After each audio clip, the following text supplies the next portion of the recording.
মতো লৌহ মানব যিনি আল্লাহর হাবিব সাল্লাল্লাহু আলাইহি সাল্লামের মাথা কাটার জন্য উন্মুক্ত তরবারি নিয়ে হাঁকিয়েছিলেন আর বলেছিলেন, আজকে যে মুহাম্মাদের কল্লা আমার থেকে ফিরিয়ে রাখবে এমন বাপের বেড়া নাই ওমরের সামনে দাঁড়াবে। আজকে মুহাম্মাদের কাল্লা নিয়েই মক্কায় ফেরবো, জোরে কর নাউযুবিল্লাহ। হযরত ওমর রাদিয়াল্লাহু তাআলা আনহুর বাল্য বন্ধু, রাসূলের সাহাবী, ওমরের আগেই তিনি কালমা পড়ে ফেলেছিলেন। তিনি বলেছিলেন, ওমর, এতিম নবীর অপরাধটা কি? তুমি যে তার মাথা কাটতে যাও, তার অপরাধটা কি? অপরাধ সম্পর্কে বললে তুমি একা কেন যাইবা? তোমার সঙ্গে আমিও শরীক হব, দুইজনে মিলেই নবীর মাথা কাটবো। কিন্তু অপরাধের কথা তো বলতে হবে। আমরা তো জানি উনি নিরীহ, আমরা জানি উনি এতিম সন্তান, আমরা জানি উনার বাবা নাই, মা নাই, দাদা নাই। এই এতিমের মাথা কাটতে যাইবা, তার কারণটা কি? তখন ওমর বলেছিল, তার অপরাধ একটাই, সে যে মায়ার বাণী তেলাওয়াত করে শোনায়, এই তেলাওয়াত শোনার পরে মানুষ আর নিজেকে ঠিক রাখতে পারে না, সে হাত পেতে কালমা ফেরে মুসলমান হয়ে যায়, যেরকম সুবহানাল্লাহ। সুতরাং এই মায়ার বাণী তেলাওয়াত করার সুযোগ আমি আর রাখতে চাই না। যার মাধ্যমে, যার উপরে মায়ের বাণী নাজিল হয়, তাকেই খতম করে দিব, বাতি নিভিয়ে দিব, যাতে করে নতুন কোনো বাণী অবতীর্ণ না হয়, পুরাণ বাণীর চর্চা যেন বন্ধ হয়ে যায়। এই কারণে তার মাথা কাটতে আমি রওনা করেছি। আল্লাহর হাবিবের সাহাবী বলেছিলেন, ওমর, কোরআন তেলাওয়াতে যদি মুহাম্মাদুর রাসূলুল্লাহ সাল্লাল্লাহু আলাইহি ওয়াসাল্লামের অপরাধ হয়, তাহলে এমন অপরাধের অপরাধী তো তোমার ঘরেও আছে, এমন অপরাধের অপরাধী তোমার ঘরে আছে। ওমর কয়, অসম্ভব। নবীর সাহাবী বলেন, আমি চ্যালেঞ্জ করলাম, আমি এখন দেখে এসেছি তোমার বোন ফাতেমা বিনতে খাত্তাব এবং তোমার ভগ্নিপতি সাঈদ ইবনে যায়েদ, আল্লাহর হাবিবের আশারায়ে মুবাশশারা 10 জন সাহাবীর 7 নম্বর সাহাবী হলেন হযরতে সাঈদ ইবনে যায়েদ। উনি ওমরে ফারুকের আপন ভগ্নিপতি ছিলেন, বোনের জামাই ছিলেন। সুবহানাল্লাহ।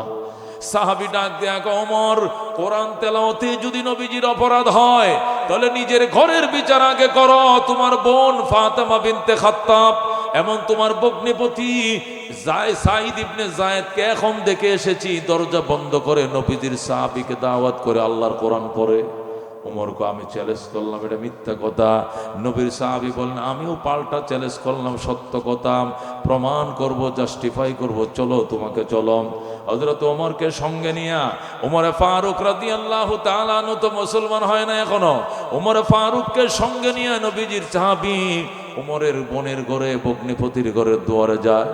যাওয়ার পরে রাসূলের সাহাবী বলেন, ওমর, কান লাগায়া শোনো, বেড়ার ফাঁকে কান লাগায় শোনো, এখনো তোমার বোন সূরা তাহার তেলাওয়াত চালিয়েছে। সুবহানাল্লাহ। দুস্থ হযরত ওমর ইবনে খাত্তাব রাদিয়াল্লাহু তাআলা আনহু, তিনি তো তখন মুসলমান হন নাই। ওমর বেড়ার ফাঁক দিয়ে কান লাগাইছে, শুনতেছে তার বোন সূরা তাহা তেলাওয়াত করছে। তাহা মা আনজালনা আলাইকাল কুরআনা লিতাশকা ইল্লা তাযকিরাতাল লিমান ইয়াখশা তানসিলাম মিম্মান খালাকাল আরদা ওয়াস সামাওয়াতিল উলা আর রহমানু আলাল আরশি ইসতাওয়া লাহু মা ফিস সামাওয়াতি ওয়া মা ফিল আরদি ওয়া মা বাইনাহুমা ওয়া মা তাহতাস সারা।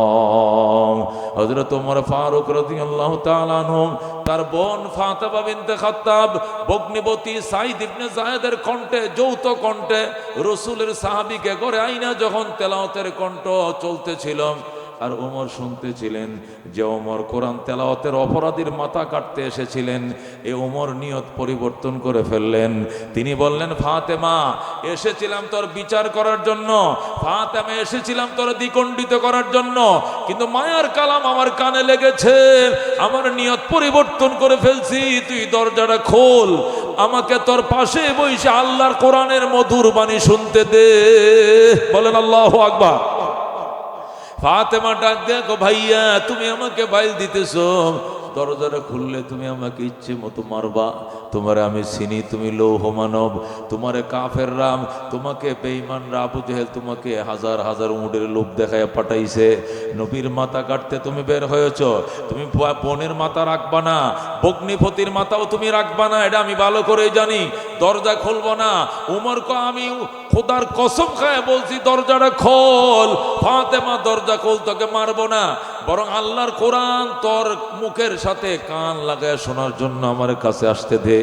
মায়ার কালাম আমার ভিতর থেকে আকর্ষণ করতেছে, আমাকে ভিতরে আসতে ডাকতেছে, আমি আসতে পারি না, দরজাটা খোল। ফাতেমা ভাইয়ের কথা বিশ্বাস করে নাই। ফাতেমা বলেন, তোমার কথা বিশ্বাস করে না ভাইয়া, তুমি আমাকে বাইল দিতেছো, তুমি আমাকে প্রহার করবা, তুমি আমাকে মারবা, আমি দরজা খুলবো না।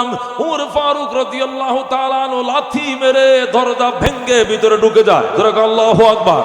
হযরত ওমর লাথি মেরে দরজা ভেঙ্গে যখন ভিতরে ঢুকলো, ঢোকার পরে নিজের বোনকে মারতে শুরু করলো আর বলতেছে, তোরে দরজা খুলতে দেরি করছিস কেন? এই জন্য তোরে মারছি।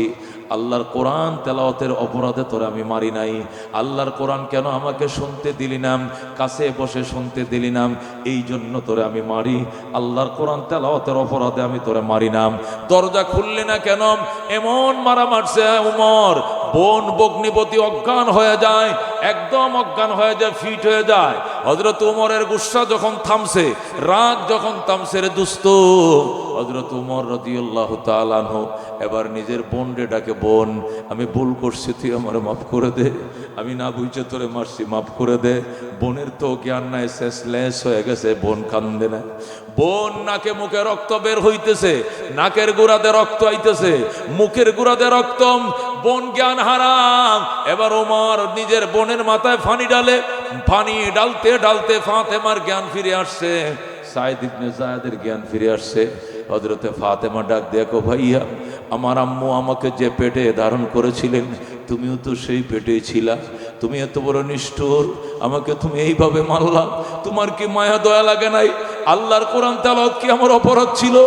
অপরাধ ছিল না, কোরআন তেলাওয়াত শুনতে দিলি না কেন? এই জন্যই আমি তোরে মারছি। দরজাটা আমি বললাম খোলার জন্য, খুললি না কেন? এই জন্য আমি তোমাকে মারি। ওমর ডাক দিয়া গো, বোন রে তুই মারছি, তুই আমার মাফ করে দে।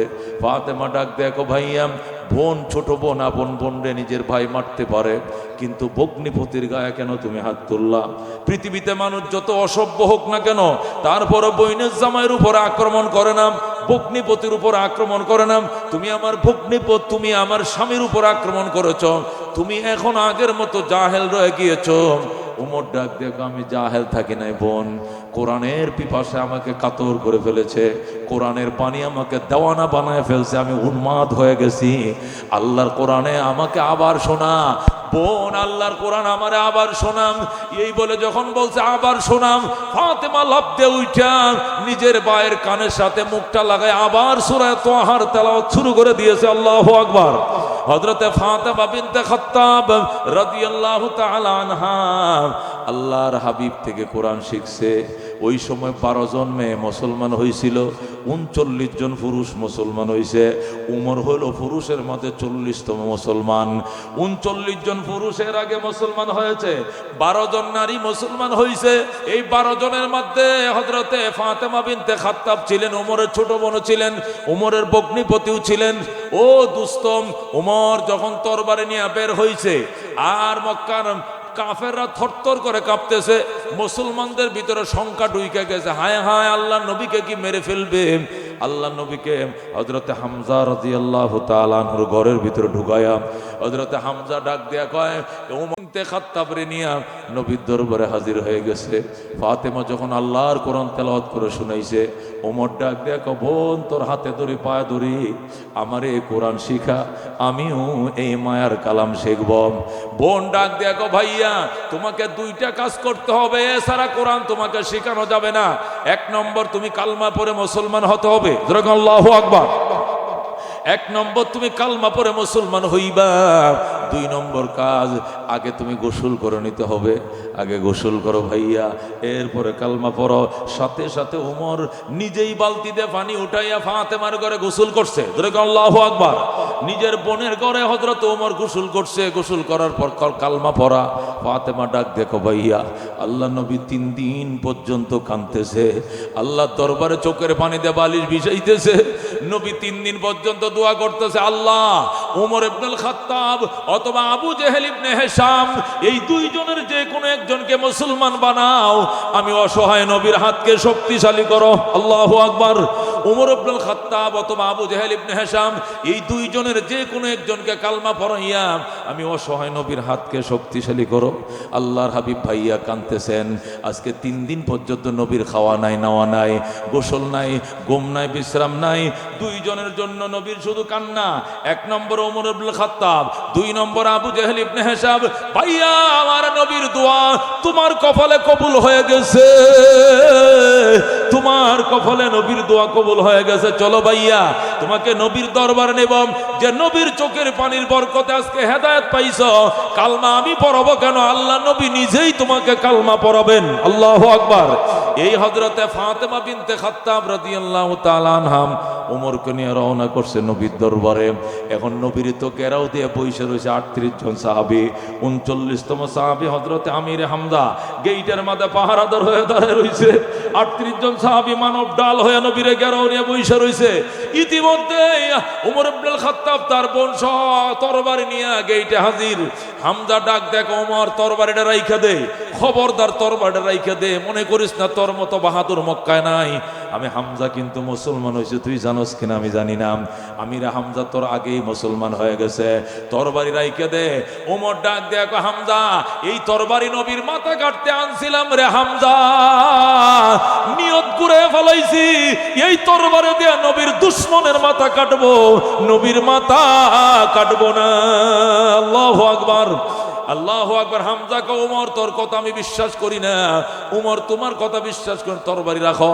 যখন দস্তাদস্তি শুরু হয়েছে, ফাতেমা ডাক দেখো, ভাইয়া তরবারিটা রাখো, খালি নিরস্ত্র হয়ে নবীর দরবারে যাও, নতুবা রাসূলের সাহাবীরা তোমাকে সামনে যাইতে দিবে না। আল্লাহ নবী দূরের থেকে ডাক দেখো, কিসের দস্তাদস্তি, কিসের আওয়াজ শোনা যায়? উমরকে আমার কাছে আইতে দে। উমরের কপালে ইমানের নূর চমকাইতেছে, আমি নবী দেইখা ফেলাইছি। উমরের কপালে ইমানের নূর চমকাইতেছে, উমর আইতে দে, উমরকে আইতে দে। উমর আমার মারার জন্য আসে নাই, উমর কালমা পড়ার জন্য ভিক্ষুক সে যাইতেছে। আল্লাহু আকবার। হযরত ওমর ফারুক রাদিয়াল্লাহু তাআলা আনহু এই কোরআন নিজের বোনের মুখে শুইনা দিলটা লৌহ মানবের অন্তরটা মোমের মতো নরম হয়ে গেছে রে দুস্ত, কালমা পড়ার জন্য পিয়সী হয়ে গেছে। আল্লাহ নবী ডাক দেখো, ওমরকে আইতে দাও। ওমর আমার মাথা কাটতে আসে নাই, ওমর কালমা পড়তে আইছে। আমিরে হামজাকে, হুজুর আপনি কেমনে বুঝলেন? এর কপালের মধ্যে ইমানের নূর ঝলঝল করতেছে, আমি দেইখা ফেলাইছি। হযরত ওমরের জন্য রাস্তা ক্লিয়ার করে দিল। নবী বলছেন আর কোনো কথা নাই, রাস্তা ক্লিয়ার করে দিছে। ওমর ফারুক রাদিয়াল্লাহু তাআলা আনহু আল্লাহ নবীর সামনে আইসা দাঁড়াইছে, দাঁড়ায় ছায়াই রইছে। নবী ক ফাদ্দাল ইয়া ইবনুল খাত্তাব, ফাদ্দাল ইয়া ইবনুল খাত্তাব, ওরে ওমর ইবনুল খাত্তাব বসো, তুমি আসন অলঙ্কিত করো, বসো। ওমর ডাক দেয়, কয় ইয়া রাসূলুল্লাহ আমারে বসতে কইেন না, আমি প্রাণ ভরে আপনার চেহারাটা দেইখা লই। আল্লাহু আকবার। ওমর রাদিয়াল্লাহু তাআলা চায়াই রইছে নবীর দিকে, 3 বার নবীর দিকে তাকাইছে, তাকায়া বলতেছে, ওয়াল্লাহ লাইসা হাযাল ওয়াজহু ওয়াজহু কাযাব, খোদার কসম রে মক্কাবাসী, এই চেহারা মিথ্যাবাদীর চেহারা হতে পারে না, এটা সত্যবাদীর চেহারা। আমি কালমা পড়ে বললাম, আশহাদু আল্লাহ ইলাহা ইল্লাল্লাহ ওয়া আশহাদু আন্না মুহাম্মাদান আবদুহু ওয়া রাসূলুহু। ওমর কালমা পড়ে মুসলমান হয়ে যায়। জোরে করে আল্লাহু আকবার। ওমর সাথে সাথে মুসলমান। আল্লাহ নবী ডাক দেখো, ওমর 3 দিন পর্যন্ত আমার খাওয়া নাই, নাওয়া নাই, ঘুম নাই, বিশ্রাম নাই, 3 দিন পর্যন্ত তোমার জন্য আর আবু জাহেলের জন্য কান্দি। আল্লাহ তোমার ব্যাপারে দোয়া কবুল করছে, আসো এবার তোমাকে নিয়ে খানা খাবো। ওমর ডাক দেখো, ইয়া রাসূলুল্লাহ খানা খাওয়ার আগে আমার একটু বলেন, আপনি যে 3 দিন কাঁদছিলেন, আপনাকে কাঁদাইছিল কারা? এদের নামটা বলেন। যে তরবারে দিয়ে আপনার মাথা কাটতে আসছিলাম, ওই তরবারে দিয়ে আপনার দুশমনের মাথা না কাইটে আমি খানা খাবো না। আল্লাহু আকবার। নবী ডাক দেখো, ওমর এখন যদি তোমারে কল্লা কাটার অনুমতি দেই, মানুষ বলবে মোহাম্মদ মানুষ খুন করে। আমি এই বদনামটা করতে চাই না। খুন করে ইসলাম প্রতিষ্ঠার জন্য আল্লাহ আমার পাঠায় নাই, জবরদস্তির জন্য পাঠায় নাই। আদর্শ দিয়ে ইসলামের জয়গান শুরু হয়ে গিয়েছে। ওমর তুমি একটা কাজ করো, আসো। ওমর ডাক দেখো, ঠিক আছে হুজুর আমি আসবো, তবে আমি বাইতুল্লাহ একটু জানান দিয়ে আসি, আল্লাহর ঘরটা একটু তওয়াফ করে আসি, আর মক্কার কাফেরদেরকে জানায় আসি আমি যারা মুসলমান হয়ে গেছি। আল্লাহু আকবার। ওমর ফারুক রাদিয়াল্লাহু তাআলা আনহু নবীজির কাছে অনুমতি নিয়ে তরবারি নিলেন। আল্লাহ নবী বলেন তরবারি নিতে পারো, তরবারিটা কোষার মাথায় রাখবা, কোষার মাথায় গাইতে রাখবা, তরবারি দিয়ে কার উপর আঘাত করা যাবে না। ঠিক আছে ইয়া রাসূলুল্লাহ, ঠিক আছে। তরবারিটা সীতাভাগ্য করে কোমরের মাথায় এইভাবে কোষার মাথায় রাখছে, রেখে ওমর আল্লাহর ঘরে যায় তওয়াফ করে, লাব্বাইক আল্লাহুম্মা লাব্বাইক, লাব্বাইক লা শারীকা লাক লাব্বাইক, ইন্নাল হামদা ওয়ান নি'মাতা লাকা ওয়াল মুলক লা শারীকা লাক। ওমর ফারুক রাদিয়াল্লাহু তাআলা আনহু আল্লাহর ঘর তওয়াফ করতেছে আর বলতেছে, ওরে মক্কার মুনাফিকরা, ও পত্তলিকরা, বুত পূজারীরা শোন, ও মূর্তি পূজারীরা শোন, ওমরকে পাঠাইছিলা নবীর কল্যাণের জন্য, আমি নবীর কল্যাণ না এনে কালমা নিয়া বাইসে গেছি। পাঠাইছিলা কাল্লানার জন্য, কাল্লা নাইনে আমি কালমা নিয়ে এসে গেছি।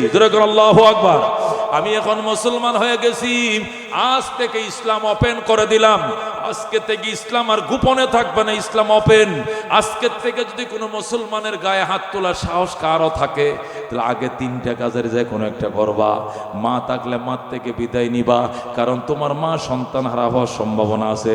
বউ থাকলে বউ থেকে বিদায় নিয়ে আইবা, কারণ তোমার বউ বিধবা হওয়ার সম্ভাবনা আছে। সন্তান থাকলে সন্তান থেকে বিদায় নিয়ে আসবা, কারণ সন্তান এতিম হওয়ার সম্ভাবনা আছে। আল্লাহু আকবার। হযরত ওমর ফারুক রাদিয়াল্লাহু তাআলা আনহু, এ দুস্ত, আল্লাহ এই লৌহ মানব কেমন নরম বানাইছে। আল্লাহর ঘর তওয়াফ করতেছে আর বলতেছে, আজকে থেকে ইসলাম জাদ্রেল হয়ে চলবে, আজকে থেকে ইসলাম ওপেন হয়ে চলবে। ইসলাম আর গোপনে থাকবে না, মুসলমান পরিচয় দিয়ে চলবে। যদি মুসলমানের সামনে দাঁড়াইতে মন চায়, বউ থেকে বিদায় নিয়ে আইসো, তোমার বউ কিন্তু বিধবা হবে। মা থেকে বিদায় নো, মা কিন্তু সন্তানারা হবে। সন্তান থেকে বিদায় নো, সন্তান কিন্তু এতিম হবে। এই ঘোষণা দিয়ে ওমর আল্লাহর নবীর কাছে চলে আসছে। আল্লাহর নবী সাল্লাল্লাহু আলাইহি সাল্লামের সঙ্গে খানা খায়।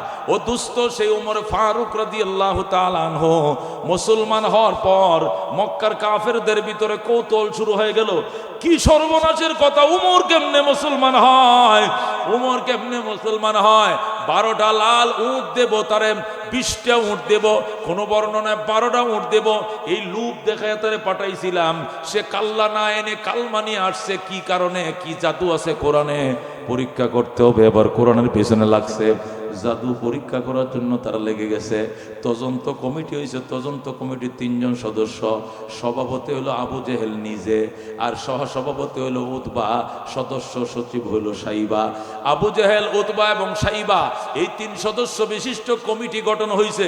কমিটির কাজ হলো রিপোর্ট দিবে 3 দিন পরে, উমর কি কারণে কালমা পড়লো, 12টা লাল উটের লুপ সাইরা দিয়াম, কালমা পরে কেন মুসলমান হইল, কোন জাদু তাকে নরম করছে, এটা পরীক্ষা করার জন্য তদন্ত কমিটি হইছে। তদন্ত কমিটির 3 জন, আবু জেহেল, উতবা, সাইবা, রাতের অন্ধকারে নবীর ঘরের পিছন দিয়ে এসে কান লাগাইছে। দেখি কোরআনের ভিতরে যদি কোনো জাদুই থাকে তা আমরাও তো বুঝতে পারবো। চলো, আবু জেহেল আর উতবা, সাইবা আল্লাহ নবীর ঘরের পিছন দিয়ে কান লাগাইছে। নবীজি যেখানে বসে কোরআন তেলাওয়াত করতেন, মা আমিনার ঘর, যারা মক্কায় গেছেন দেখে আসছেন, এখন আমিনার ঘরটা এখনো আছে। আল্লাহু আকবার। এখন তো পাকা করা, আগে ছিল খেজুর পাতার ছাউনি, খেজুর পাতার বেড়া, বেড়ার ফাঁক দিয়ে আবু জেহেল আর উতবা, সাইবা দর্শক তারা যা কান লাগাইছে। আল্লাহ নবী সূরা আর রহমান তেলাওয়াত করতেছে। নবীজি সারা রাত ঘুমাইতেন না, 3 ভাগের 1 ভাগ ঘুমাইতেন, 2 ভাগ সজাগ থাকতেন।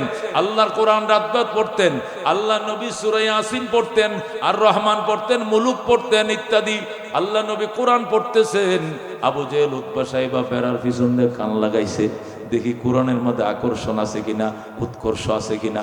আল্লাহু আকবার। গভীর রাত পর্যন্ত তারা কোরআন তেলাওয়াত শুনছে। যার গায়ে সুইটার ছিল, সুইটার চোখের পানি ভিজে গেছে। যার গায়ে চাদর ছিল, চাদরটা ভিজে গেছে। যার গায়ে শাল ছিল শাল ভিজে গেছে। তিনজন আল্লাহর কোরআন শুই না কানছে। কান্দার পরে যখন দেখছে ফজরের টাইম হয়ে যাচ্ছে, সাহাবীরা নবীর ঘরে আসবে, এরা হয়তো নামাজ টামাজ পড়বে, এই দেইকে আবু জেহেল উতবা সাইবা সরে গেছে। সরে যাইয়া দুই পাহাড়ের গ্যাপের মধ্যে তিনজন বইছে।